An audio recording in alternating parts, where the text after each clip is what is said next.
আপনারা জানেন সিলেট ব্যাটালিয়ন বা ৪৮ বিজিবি দীর্ঘদিন ধরে অত্যন্ত সুনামের সাথে সিলেটের সীমান্তবর্তী এলাকায় চোরাচালান বিরোধী অপারেশন, মানব পাচার প্রতিরোধ, এছাড়াও অন্যান্য পুশিন প্রতিরোধ এই ধরনের অপারেশন পরিচালনা করে আসছে এবং বরাবরের মতোই আমরা প্রতিনিয়তই এই অপারেশনগুলো পরিচালনা করে বিপুল পরিমাণ ভারতীয় পণ্য বা চোরাই পণ্য এগুলো জব্দ করছি।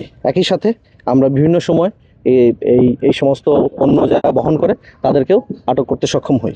এরই ধারাবাহিকতায় গত 2 দিনে 15 এবং 16ই আগস্ট এই 2 দিনে ব্যাটালিয়ন সদর থেকে একটি বিশেষ দল এবং আমাদের যে সীমান্তবর্তী বিওপিগুলো আছে সেখান থেকে অপারেশন পরিচালনা করে চোরাচালান বিরোধী ম্যাসিভ স্কেলে একটি বিশেষ অপারেশন পরিচালনা করে।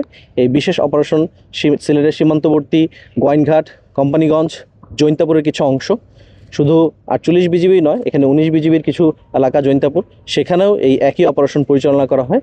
এই চোরাচালান বিরোধী অপারেশন পরিচালনা করে গত 2 দিনে আমরা আনুমানিক 2.5 কোটি টাকা মূল্যের বিভিন্ন ভারতীয় চোরাই পণ্য বা অবৈধ পণ্য জব্দ করতে সক্ষম হই।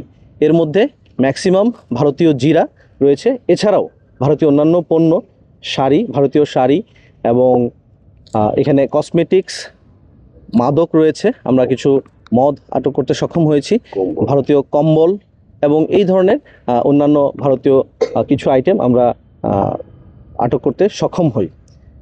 এই ম্যাক্সিমাম মালামালগুলো আমাদের পিছনে দেখতে পাচ্ছেন, এগুলো লেআউট করা আছে।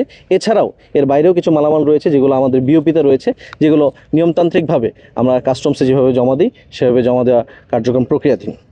আপনারা গত 3 মাসে যদি আমি পরিসংখ্যান বলি, এই সেক্টরের সিলেট সেক্টরের অধীনে আমরা যেহেতু কাজ করছি, এই সিলেট সেক্টরে গত 3 মাসে আমরা আনুমানিক 57 কোটি টাকারও বেশি মূল্যের ভারতীয় পণ্য আটক করতে সক্ষম হই।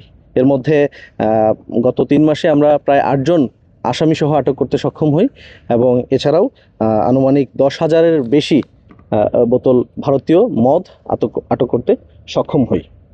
এই ছিল আমাদের আজকের অপারেশন সংক্রান্ত বিষয়। মূলত এই অপারেশনটা পরিচালিত হয়েছে বিশেষ কিছু তথ্যের ভিত্তিতে, যে সীমান্তে কিছু চোরাচালান ইদানিং আমরা যে তথ্যগুলো পাচ্ছিলাম যে কিছু কিছু রুট পরিবর্তন করে এগুলো যেহেতু এখন নদীপথ ব্যবহৃত হচ্ছে, সো সেই জায়গাগুলোতেও আমাদের কিছু তথ্য ছিল। সো বিশেষ তথ্যের ভিত্তিতে আমরা গত 2 দিন ব্যাপী একটি সাঁড়াশি অভিযান পরিচালনা করি। এই পুরো সিলেট সেক্টরের মধ্যেই 48 বিজিবি, 19 বিজিবি এবং 28 বিজিবি করে এর মধ্যে আমরা এই সাফল্য অর্জন করতে সক্ষম হই। আমাদের বিশেষ টহল দল দিনরাত পরিশ্রম করে গত 2 দিনে এই মালামালগুলো আটক করতে সক্ষম হয়। ধন্যবাদ।